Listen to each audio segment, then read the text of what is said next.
Il n'y a pas de place imprenable. Toutefois, dans bien des occasions, une défense opiniâtre peut forcer l'ennemi à lever le siège. Cette citation a plus de 200 ans, elle nous vient du maréchal Vauban. Qu'est-ce que le hardening ? Le hardening, c'est transformer nos systèmes informatiques en forteresses numériques. Non pas une forteresse imprenable, car il s'agirait d'une illusion, mais une forteresse suffisamment renforcée pour que des attaquants, des hackers, choisissent plutôt de s'attaquer à une autre entreprise. Ce que vous voyez derrière moi, c'est la forteresse de Neuf-Brizard. Elle a été conçue par Vauban avec une forme d'étoile, de manière à ne laisser aucun point faible à l'attaquant. Elle intègre également à sa défense un canal. Elle est adaptée à son environnement. Eh bien, vous voyez, un bon hardening, c'est cela.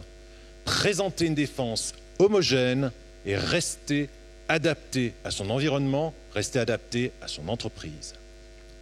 L'objectif de mon travail de bachelor, offrir à des PME une solution de hardening qui soit gratuite et libre de droit. Le plan, pour y parvenir, me familiariser avec le contexte du hardening, trouver sur le net les différentes solutions existantes et déterminer laquelle est la meilleure.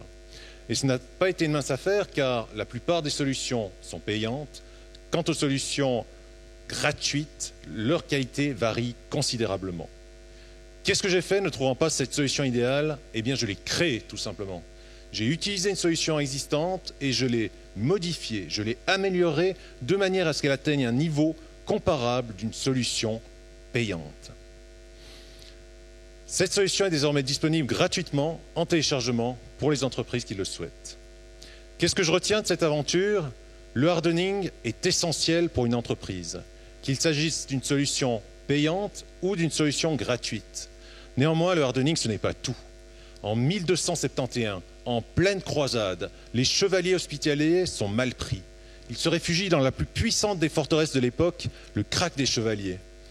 Rapidement assiégés, les combats font rage pendant plusieurs jours. Mais la forteresse tient bon. Finalement, les attaquants remettent aux défenseurs une lettre. Cette lettre provient du commandement croisé, du chef des défenseurs. Elle autorise les hommes à se rendre. La forteresse capitule, la lettre était fausse.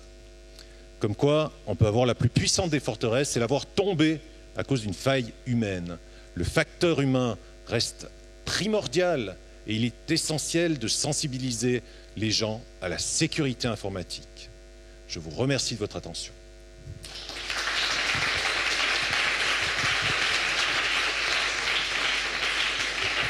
Merci.